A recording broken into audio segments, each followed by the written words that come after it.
The Antwerp Diamond Center sits in the heart of the city's diamond district, a few square blocks responsible for handling a significant share of the world's rough and polished diamond trade. Beneath the building sat a vault considered one of the most secure private vaults in the world, protected by what has been widely reported as 10 or more layers of security. Motion detectors, infrared heat sensors, a magnetic field alarm, seismic sensors to detect drilling vibrations, a lock requiring a code with over 100 million possible combinations, and a door built to withstand sustained assault. It had never been broken into. Then, over the weekend of February 15th to 16th, 2003, the man who planned it was Leonardo Notarbartolo, an Italian who had spent roughly 2.5 years methodically preparing before the heist itself took place. He rented office space inside the Diamond Center itself, using it as cover to move freely through the building, study staff routines, and observe the vault's operation up close over an extended period, all while posing as a legitimate diamond dealer.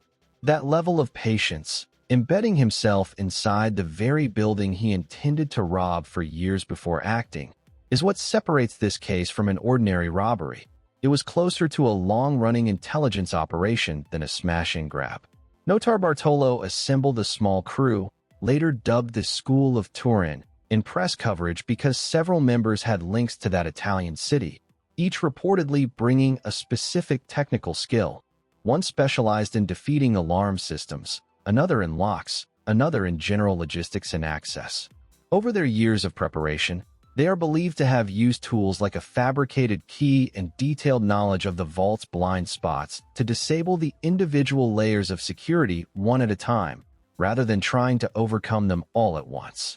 Reports on the case describe them using hairspray to obscure a heat sensor, since aerosol particles can interfere with an infrared beam without breaking it entirely, along with careful timing around the building's actual patrol and camera recording schedule, which they had studied closely enough to know its gaps.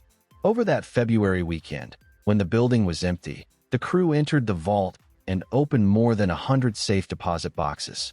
Estimates of what they took have varied enormously depending on the source, with figures reported as high as $100 million in loose diamonds, jewelry, gold, and other valuables, some of it never fully accounted for since much of what was stored in the boxes belonged to private dealers who were not always eager to disclose the full extent of what they'd lost, for their own tax and business reasons.